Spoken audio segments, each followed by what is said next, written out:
ആരോഗ്യകരമായ ഭക്ഷണശീലത്തിൽ ഒഴിച്ചുകൂടാനാവാത്ത ഒന്നാണ് തൈര്.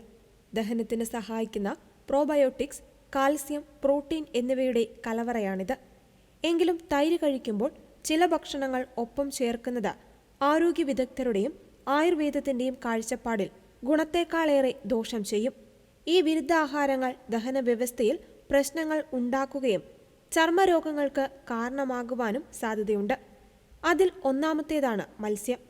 മത്സ്യവും തൈരും ഒരുമിച്ചുള്ള ഉപയോഗം ദഹനത്തിന് തടസ്സമുണ്ടാക്കും. ഇവ രണ്ടും പ്രോട്ടീൻ ധാരാളമായി അടങ്ങിയ ഭക്ഷണങ്ങളാണ്. വ്യത്യസ്ത തരത്തിലുള്ള ഈ പ്രോട്ടീനുകൾ ഒരേ സമയം ദഹിപ്പിക്കാൻ ശരീരത്തിന് അധിക പരിശ്രമം ആവശ്യമാണ്.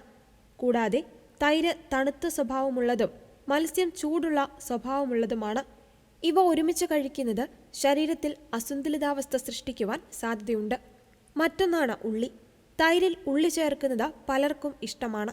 എന്നാൽ തൈരിന്റെ തണുത്ത സ്വഭാവവും ഉള്ളിയുടെ ചൂടുള്ള സ്വഭാവവും പരസ്പരം വിപരീതമാണ്. ഈ സംയോജനം ശരീരത്തിന്റെ താപനിലയിൽ മാറ്റങ്ങൾ വരുത്തി ചർമ്മത്തിൽ അലർജി, തിണർപ്പ്, മറ്റ് ചർമ്മരോഗങ്ങൾ എന്നിവയ്ക്ക് കാരണമായേക്കാം. ഇതോടൊപ്പം ശ്രദ്ധിക്കേണ്ടതാണ് എണ്ണമയമുള്ള ഭക്ഷണങ്ങൾ. പൂരി, ഭട്ടൂര പോലുള്ള എണ്ണയിൽ വറുത്ത ഭക്ഷണങ്ങൾക്കൊപ്പം തൈര് കഴിക്കുന്നത് ഒരു സാധാരണ ശീലമാണ്. എന്നാൽ ഇത് ദഹനപ്രക്രിയയുടെ വേഗത ഗണ്യമായി കുറയ്ക്കും. എണ്ണമയമുള്ള ഭക്ഷണങ്ങൾ ദഹിക്കുവാൻ കൂടുതൽ സമയമെടുക്കുന്നതിനാൽ അവ തൈരിന്റെ ദഹനത്തെയും ബാധിക്കും. അലസത, ക്ഷീണം, വയറുവേദന എന്നിവയിലേക്ക് നയിക്കുകയും ചെയ്യാം. തൈര് പാലിന്റെ പൊളിപ്പിച്ച രൂപമാണെങ്കിലും ഇവ രണ്ടും ഒരുമിച്ച് കഴിക്കുന്നതും ഒഴിവാക്കണമെന്ന് ആരോഗ്യ വിദഗ്ധർ നിർദ്ദേശിക്കുന്നു. രണ്ടും ഉയർന്ന പ്രോട്ടീനും കൊഴുപ്പും അടങ്ങിയതിനാൽ ഒരേ സമയം ഇവ ദഹിക്കുന്നത് ബുദ്ധിമുട്ടാണ്.